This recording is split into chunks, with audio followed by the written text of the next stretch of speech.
وَجَعَلُوا لِلَّهِ شُرَكَاءَ الْجِنَّ وَخَلَقَهُمْ وَخَرَقُوا لَهُ بَنِينَ وَبَنَاتٍ بِغَيْرِ عِلْمٍ سُبْحَانَهُ وَتَعَالَى عَمَّا يَصِفُونَ. وَجَعَلُوا لِلَّهِ شُرَكَاءَ الْجِنَّ وَجَعَلُوا، ہم نے اتنے انعامات کیے، لیکن وہ اور جعلا اس نے بنایا، جعلو ان سب نے بنائے. ان انسانوں پہ جو اتنے انعامات کیے تو انہوں نے بنائے للہ، اللہ ہی کے لیے، شرکاء، ان کے ہمسر بنا دیے، ان کے شریک بنا دیے، الجن، جنوں کو.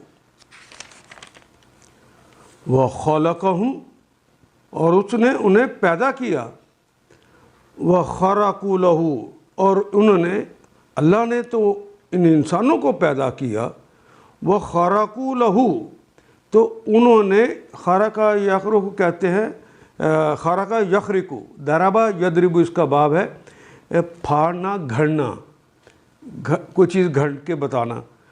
خَرَقُوا لَهُ، تو ان کے لیے گھڑ دیے، بنین، ابن کی جمع بنین، یانون آ گیا آخر پہ، بنین و بنات، بنت کی جمع ہے بنات، ان کے لیے بیٹیاں اور بیٹے بنا دیے، بغیر علم، علم کے بغیر.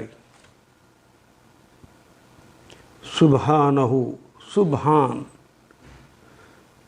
پاک ہے وہ ذات، وتعالی، اور بلند ہے، عالی ہے، اما یصفون، یہ ان جمع ما سے مل کے بنے، اما، اس سے جو، یصفون، اصل میں کلمہ ہے وصفہ یصف، وصفہ اس نے صفت بیان کی، یصف وہ صفت بیان کرتا ہے یا کرے گا، اور یصفون وہ صفت بیان کرتے ہیں یا کریں گے سارے لوگ. اما یصفون، وہ جو اللہ کی صفات بیان کر رہے ہیں، اللہ ان سے بلند ہے اور اس سے پاک ہے.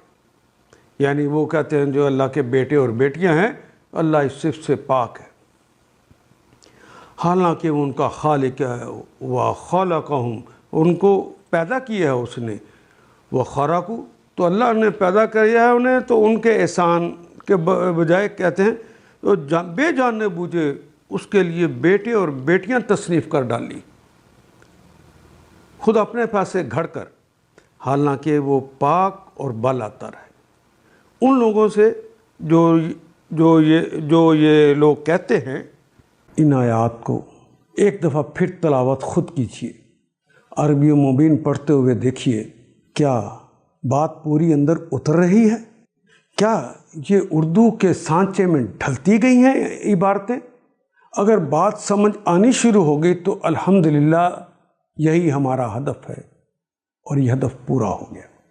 اللہ میرا اور آپ کا حامی و ناصر. الف لام